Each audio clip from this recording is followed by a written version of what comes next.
Добро утро, клас! Днес ще се потопим в света на спестовните планове и ще научим как да създадем и следваме успешна стратегия за спестяване.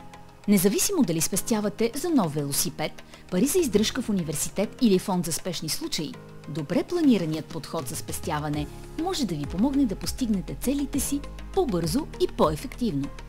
Така че да започваме! Какво означава спестяване? Преди да се потопим в създаването на спестовен план, нека прегледаме основите на спестяванията.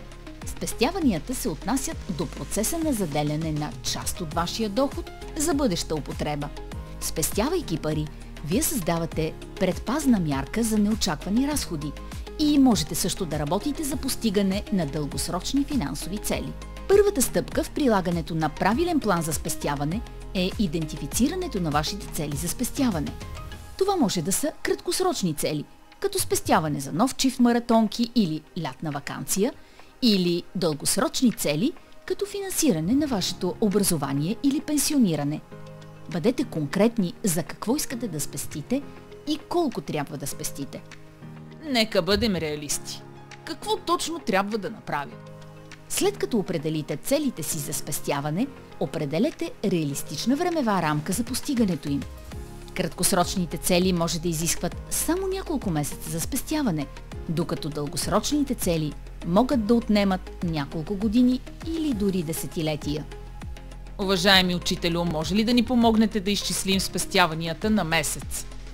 За да определите колко трябва да спестявате всеки месец, изчислете процента на спестяванията си. Това включва разделяне на общата ви цел за спестявания на броя месеци, докато имате нужда от парите.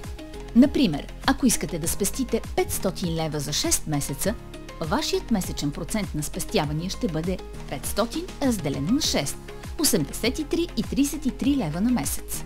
Имайки предвид вашите цели за спестявания, времева рамка и процент, време е да създадете подробен план за спестявания. Това трябва да включва конкретни стъпки, които ще предприемете, за да постигнете целите си, като например отваряне на специална спестовна сметка или намиране на начини за намаляване на разходите ви. Редовно наблюдавайте напредъка си към целите за спестяване и коригирайте плана си, ако е необходимо. Ако изоставате, потърсете начини да увеличите нивото на спестяванията си, като намаляване на ненужните разходи или намиране на допълнителни източници на доход.